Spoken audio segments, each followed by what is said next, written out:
पिया छनननन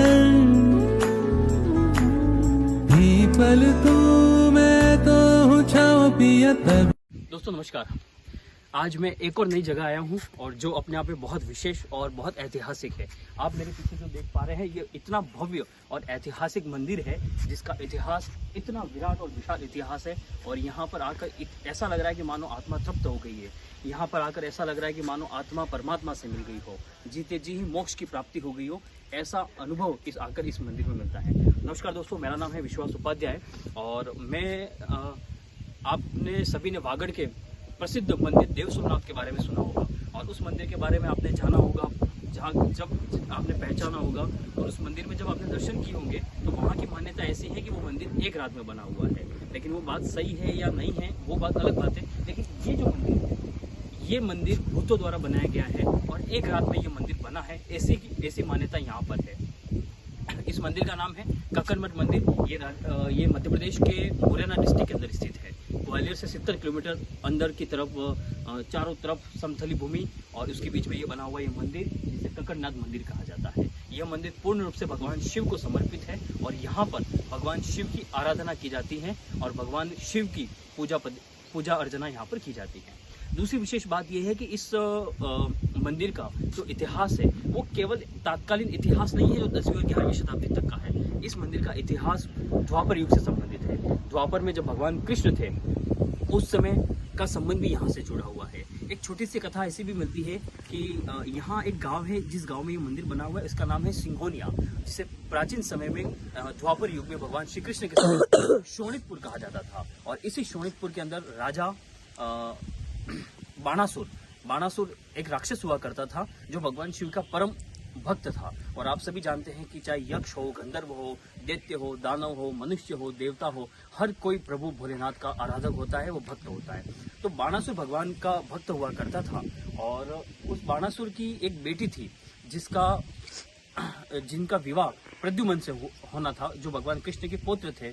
और एक पूरी ऐसी वृहद कथा यहाँ पर मिलती है कि जो बाणासुर की पुत्री थी जिनका नाम था कनका और उनकी एक दोस्त थी और उस एक महिला मित्र थी और उसने यहाँ पर बहुत सारे छोटी छोटी मूर्तियां बनाई हैं जो यक्ष की हैं, गंधर्व की हैं, दैत्य की है, दानव की हैं, भगवान की है। और उन्हीं मूर्तियों में एक मूर्ति प्रद्युम्न की है। और प्रद्युम्न को जब ये इस बात का पता चला तो वो यहाँ पर आते हैं और यहाँ पर आकर और उनका विवाह होता है। लेकिन इस समय बाणासुर की सेना चारों तरफ से घेर लेती है और भगवान कृष्ण आते हैं और ये पूरी एक वृहद कथा है जो हमको महाभारत से मिलती है। और अंतर्गत दोनों का विवाह होता है और भगवान श्री कृष्ण यहाँ से द्वारिका जाते हैं। इसके बाद जब यहाँ से जब भगवान द्वारिका जाते हैं तो उनके साथ बलराम भी होते हैं और वो अपने हल की नोक से यहाँ पास में एक गाँव है सिंघोनिया, वहाँ पर हल चला देते हैं। तो आज भी ऐसी मान्यता है कि इस गांव में जो फाउंडेशन निकलती हैं वो होती है वो उल्टी होती है, उलट पुलट वाली होती है। दूसरी एक मान्यता ये भी है कि ये जो गाँव है ये हस्तिनापुर से संबंधित है। हस्तिनापुर वही दिल्ली जहाँ पर कुरुवंश, पांडव वंश और महाभारत हुई थी। और आसपास के जितने भी गांव हैं लगभग 20 गांव ऐसे हैं जहाँ के लोग अपने नाम के पीछे कुरुवंशी लगाते हैं, अर्थात यहाँ के संतानें आज भी अपने आप को कौरव वंश से मानती हैं। और सबसे विशेष बात है कि ये सिंघोनिया गांव है, इसके पास में एक गांव और है जो 12 ईटपुर करके है, वहाँ वो पितामह भीष्म का गांव माना जाता है। पितामह भीष्म इसी गांव से संबंधित थे। अर्थात कहने का मतलब ये है कि ये पूरा जो एरिया है ये ऐतिहासिक दृष्टि से भी इम्पोर्टेंट है, पौराणिक दृष्टि से भी इम्पोर्टेंट है और आध्यात्मिक दृष्टि से भी इम्पोर्टेंट माना जाता है।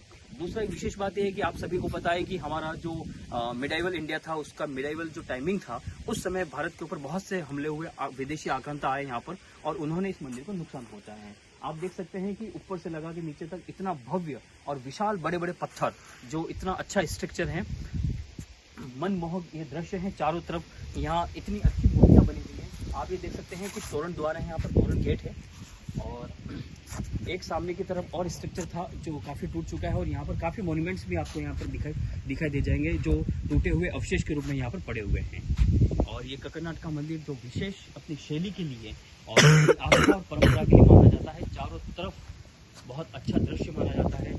और इतना विशाल मंदिर जो हज़ारों पत्थरों पर टिका हुआ है, हज़ारों स्तंभों पर टिका हुआ है, मानो ऐसा लगता है कि अभी गिर जाएगा, है ना। इस मंदिर को देखने में लगता है कि हम जाते हैं तो अंदर डर भी लगता है कि गिर जाएगा, लेकिन हज़ारों सालों से न जाने कब बनाया, किसने बनाया और तब से ये मंदिर ऐसे ही चला आ रहा है। दूसरा हम अगर बात करें आर्कियोलॉजी की, एएसआई की, आर्कियोलॉजी सर्वे ऑफ इंडिया ये बताता है कि एक राजा था जिन्होंने इस मंदिर का निर्माण करवाया। उनकी पत्नी थी कंकावती और उनके नाम पर एक कक्कड़मठ का मंदिर पड़ा है। हो कुछ भी, लेकिन दोनों ऐतिहासिक दृष्टिकोण और पौराणिक दृष्टिकोण से ये मंदिर बहुत विशेष और पवित्र है। हमको यहाँ पर आने का सौभाग्य मिला और भगवान भोलेनाथ के दर्शन करने का परम सौभाग्य मिला। हम अपने आप को बड़े सौभाग्यशाली मानते हैं कि ऐसा अवसर हमको यहाँ पर मिला है। आप सभी को इस वीडियो के माध्यम से कहना चाहता हूँ कि आप सभी भी आकर इस मंदिर के दर्शन करें। बहुत ऐतिहासिक, बहुत भव्य मंदिर है। हर हर महादेव।